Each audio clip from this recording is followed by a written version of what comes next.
Today, I'm going to ask a simple question, and while there's not technically a right or wrong answer, we'll see how the implications of it aren't quite that simple, and how it's a problem sometimes faced by policymakers at the highest levels, potentially impacting millions of people.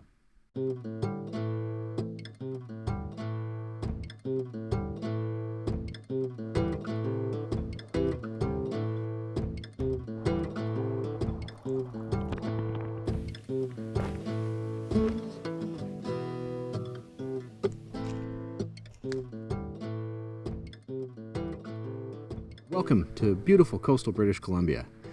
If you're new here and you're curious why I'm here, I've left the details in the description below. Okay, here's the setup. Consider a train track. At some point down the line, there's a junction. You happen to be standing beside.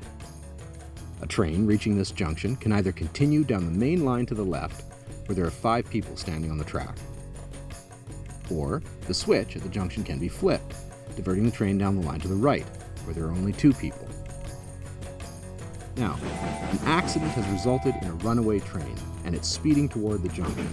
If you do nothing, the train will continue through the junction, down the main line, impacting those 5 people. Alternatively, you could flip the switch, divert the train down the line to the right, thus reducing the total number of people impacted to 2. So, should you flip the switch?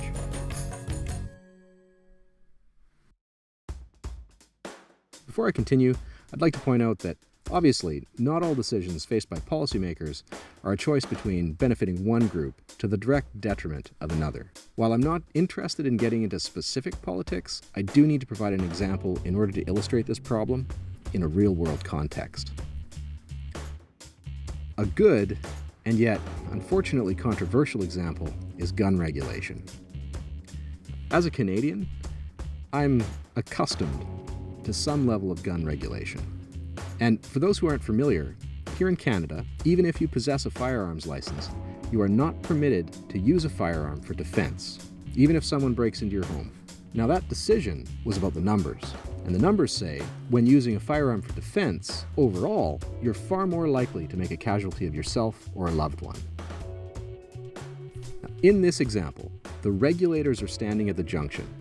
The 5 people on the main line to the left represent the majority of the population, and the 2 people on the alternate track represent the few individuals who would have required a firearm in order to successfully defend their lives against an armed attacker, who, by definition, does not adhere to those firearm regulations. To those few individuals who are effectively sacrificed in order to benefit the statistical safety of the many, flipping that switch is a hard sell. After all, statistically speaking, you're more likely to die in a car accident on the way to the airport than you are flying to your final destination. Sure, that may help you board the aircraft, but planes still crash. So, should you flip the switch? As I said at the beginning, there's not really a right or wrong answer, but the bottom line remains. If you do nothing, you remain a bystander, witness to tragedy.